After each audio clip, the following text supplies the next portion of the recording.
While talking like Lady Whistledown was fun, we do have news actually. Our favorite show, Bridgerton, a franchise on which the sun is not setting anytime soon because of the interest in business it gave to Netflix, has announced a prequel. A character from the show, Queen Charlotte, is getting her own season. A prequel, as you would call it. How exciting! Let's see what we know about this. Let's talk about Bridgerton's tall and proud Queen Charlotte first. The Queen of England, who is interested in matchmaking, invests in gossip, and declares girls she likes as Diamond of the Season. That's our very own Queen Charlotte. Her opulent gowns and extravagant hairstyles made her hard to ignore. Not to mention that she always had a prominent role in uniting lovebirds, from Daphne and Simon to Anthony and Kate Sharma. Trust us, we were as surprised as some of you might be after knowing that Queen Charlotte is based on a real queen. She was the real-life wife of King George III. Yes, the same king against whom the Americans rebelled in 1776. Just as in the series, her husband had cognitive issues much later in life, and he was sane at the time of the revolution in 1776. People remember her as an immigrant, a person of African descent, a botanist, and a queen who opposed slavery. Now, when we say African forebears, it's a natural question that arises in your mind. Was the queen black? The answer is many historians believe it to be true. There is still an ongoing debate about her descent. Mario de Valde-Ucocom, a historian, said that the queen's features were African. Although the queen was German, he claimed that she was a direct descendant of a black branch of the Portuguese royal family. Now, if we believe this, there's another interesting question. If Queen Charlotte were black, then that means our Prince Harry is also black. What an interesting turn of events, no? Queen Charlotte has a whole city named after her in America, and there is also a sculpture of her, in which she's walking with two dogs in America. You might remember her little pup in Bridgerton. This means the sassy Queen Charlotte's character in the show was in fact a true depiction of the queen herself. The queen lived from 1744 to 1888 and married King George III when she was 17. Now, those who know her from Bridgerton think that she did not have her own kids, but in reality, she had 15 children. So whoever was thinking that the Bridgerton family had a lot of kids, they were still half that. Now, coming back to the prequel, what's it all about? Now, enough digging into the queen's background, let's talk about her prequel. First and foremost, what is going to be the plot of the show? As stated by Netflix itself in a press release, that the series will center on the rise of love life and a young Queen Charlotte, and it will also tell the stories of young Violet Bridgerton, the mother of Daphne and Anthony, and Lady Danbury. This sounds interesting, right? To see the background of such strong and kind women and what led them to become the women they are. Netflix executive Bella Bajaria said that many viewers had never known the story of Queen Charlotte before Bridgerton brought her to the world, and he is thrilled that this new series will further expand her story. He further said that Shonda and her team are thoughtfully building out the Bridgerton universe so they can keep delivering for the fans with the same quality and style that they love. And they also hope to keep up a pace that will keep even the most insatiable viewers totally fulfilled by prepping for the incoming seasons. Now, we do know what to expect from the prequel. We already saw that in season 1 of Bridgerton, King George's mental state was kept under wraps by the Queen, and we saw more of it during season 2. We saw a lucid George run into the room confused about where he was amid Edwina Sharma's cancelled wedding to Anthony Bridgerton, and Edwina's emotional speech gave a glimpse to the viewers about how the town saw Charlotte and George's relationship. So definitely their relationship is going to be one aspect that will be exploited further. We also have a burning question for the production team, as the prequel is set in the era where Penelope Featherington was not even born, so there is definitely going to be no Lady Whistledown. So what does the production team intend to do to make the viewers not feel her absence? This is something we are waiting to see. Who is in the production team? Yay for Shondaland fans, because it will again be a Shondaland venture. Netflix said that Shonda Rhimes would write the series and serve as executive producer along Betsy Beers and Tom Verica. Yes,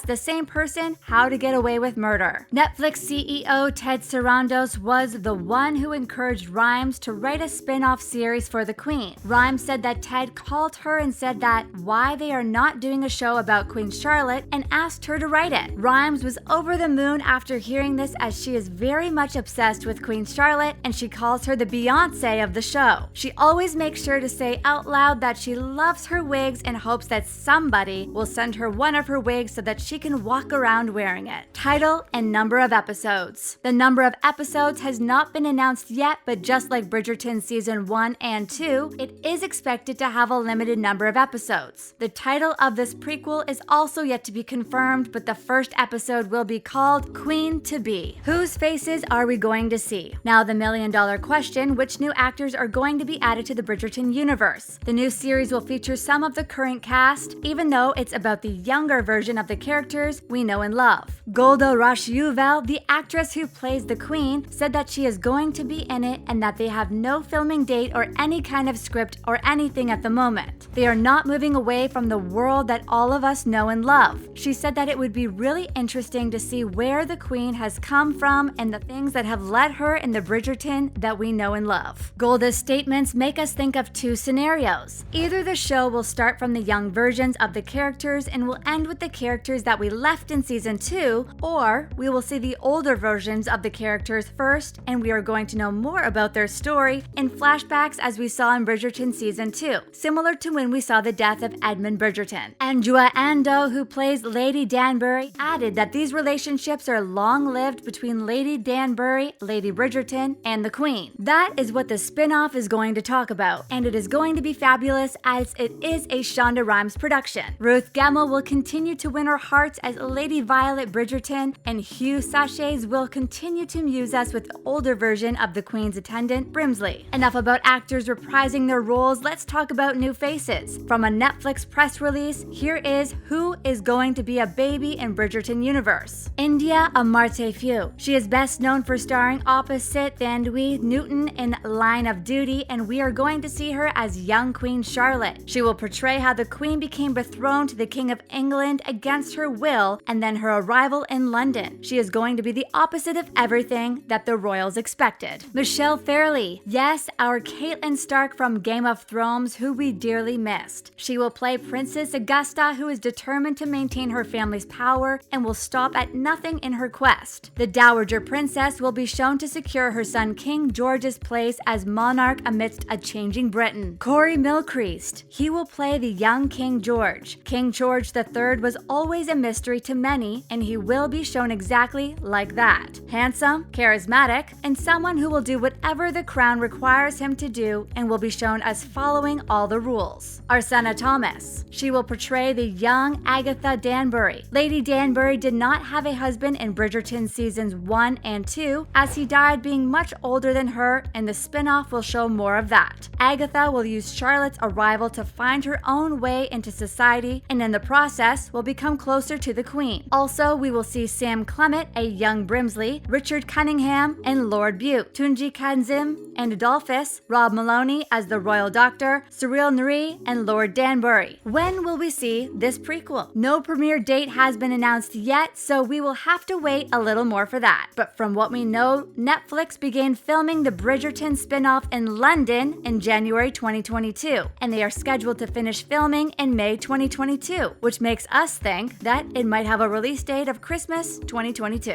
However, a release date of 2023 is not completely out of the question. And that's a wrap for this video. So what do you think about the new spin-off featuring Queen Charlotte? Do you have your own fan theories? Do let us know in the comments below. Make sure to give this video a thumbs up and click the subscribe button for more videos like this. See you in the next one.